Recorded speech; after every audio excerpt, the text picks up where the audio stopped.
Hadirin rahimakumullah. Belum lama berlalu kita kaum muslimin berada di bulan yang penuh berkah. Bulan yang kaum muslimin berpuasa di siang harinya dan sholat tarawih pada malam harinya. Bulan yang kaum muslimin mengisinya dengan berbagai amal ketaatan. Kini bulan itu telah berlalu dan akan menjadi saksi di hadapan Allah atas segala perbuatan yang dilakukan oleh setiap orang di bulan tersebut, baik berupa perbuatan ketaatan maupun perbuatan yang berupa kemaksiatan. Sekarang tidak ada lagi yang tersisa dari bulan tersebut selain apa yang telah disimpan pada catatan amal yang akan diperlihatkan kepada kita pada hari kiamat kelak. Ma'asyiral muslimin rahimakumullah. Ibarat seorang pedagang yang baru selesai dari perjalanan perdagangannya, tentu kita akan menghitung-hitung berapa keuntungan atau kerugian kita. Begitu pula yang semestinya dilakukan oleh orang-orang yang beriman ketika keluar dari bulan Ramadan. Tentu saja dia akan berhitung berapa banyak amal ketaatan yang dilakukannya. Apakah dirinya sudah mendapatkan ampunan dari Allah atau belum? Dan apakah dirinya sudah benar-benar mendapatkan keutamaan-keutamaan di bulan Ramadan tersebut? Saudara-saudaraku yang mudah-mudahan senantiasa dirahmati Allah. Oleh karena itu, orang yang mau berpikir tentu akan melihat pada dirinya apa yang telah dilakukannya selama di bulan Ramadan. Sudahkah ia memanfaatkannya untuk bertobat kepada Allah dengan sebenar-benarnya? Ataukah kemaksiatan yang dilakukan sebelum Ramadan masih terus berlanjut meskipun bertemu dengan bulan yang penuh ampunan tersebut?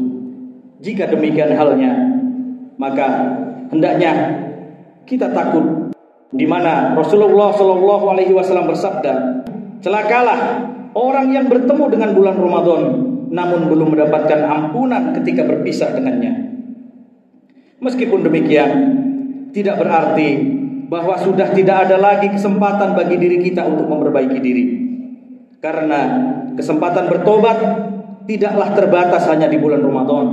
Bahkan selama ajal belum sampai ke tenggorokan, kesempatan untuk bertobat masih terbuka lebar untuk kita.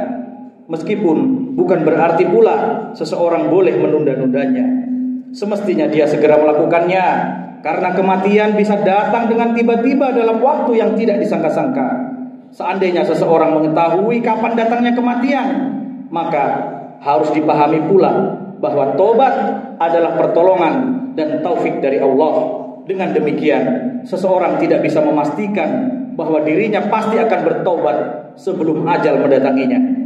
Oleh karena itu, sudah seharusnya setiap orang segera bertobat dari seluruh dosanya sehingga mendapatkan ampunan dan menjadi orang yang betul-betul beruntung. Saudara-saudaraku kaum muslimin rahimakumullah, adapun orang yang telah memanfaatkan pertemuannya dengan Ramadan untuk bertobat dan mengisinya dengan berbagai amal ketaatan, seharusnya dia tetap bersyukur kepada Allah dan memohon agar amalannya diterima, serta memohon kepada Allah agar bisa istiqomah di atas amalan tersebut pada bulan-bulan berikutnya. Janganlah dirinya tertipu dengan banyaknya amalannya sehingga dia menyangka bahwa dirinya termasuk orang-orang yang paling baik dan paling hebat. Dia justru harus senantiasa memohon ampun, beristighfar kepada Allah, sebab seseorang tidak bisa memastikan apakah amalan yang sudah dia lakukan diterima atau tidak. Seandainya diterima pun, sesungguhnya hal itu belum bisa membalas nikmat Allah yang telah ia terima, karena amalan yang dia lakukan benar-benar tidak bisa lepas dari pertolongan dan taufik dari Allah. Oleh karena itu, sudah sepantasnya seorang manusia senantiasa tawadhu dan tidak merasa paling baik. Semestinya dia memperbanyak menutup amalannya dengan beristighfar kepada Allah, karena begitulah sifat orang-orang yang beriman. Mereka sudah beramal dengan sebaik-baiknya, namun masih merasa takut kepada Allah akan kekurangan dirinya di dalam beramal. Ma'asyiral muslimin rahimakumullah, ketahuilah bahwa Allah, Rabb yang kita ibadahi di bulan Ramadan, adalah Rabb yang kita ibadahi pula di luar bulan Ramadan. Begitu pula rahmat Allah tidaklah terputus dan berhenti dengan berlalunya bulan Ramadan.